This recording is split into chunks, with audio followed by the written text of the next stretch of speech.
grow up, I think in some ways it's kind of like, and this is provided you have, like loving, caring family, which unfortunately some people don't. It's kind of like how you grow up and you want to sort of separate yourself from your family and from your childhood, and you want to be independent and be your own thing, but you feel like you can't. You feel like you keep turning into a little kid again whenever around your family or your teachers, and everybody, your parents' friends are saying things like, I remember when you were this big. Like, imagine the whole world saying that to you. And that's what it can be like to be a child actor. And I mean, I kind of felt like people were confusing me with Matilda, which, there were worse people to be. I mean, no, I'm not telekinetic, I'm just telepathic.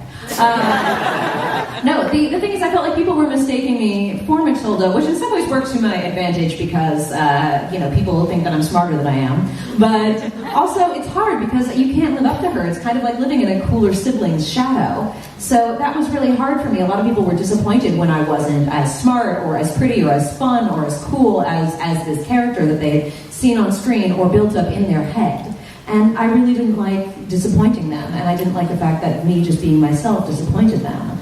At least that's how I felt for a long time. So, but the thing is that as I've gotten older, I consider myself really lucky because I loved the Book of Matilda as a child, and I loved a lot of these characters that I played, and I had wonderful experiences being with them. And I get to hear all the time that your movie was the reason that I became a teacher, your movie was the reason I became a librarian. Actually, is anybody here a teacher or a librarian?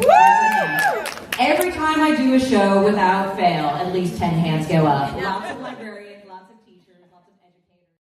Because of that, a lot of people were interested in what I had to say about that. So I wrote a book about child acting, but also about my life and my views and who I was and what I felt. And that became this book.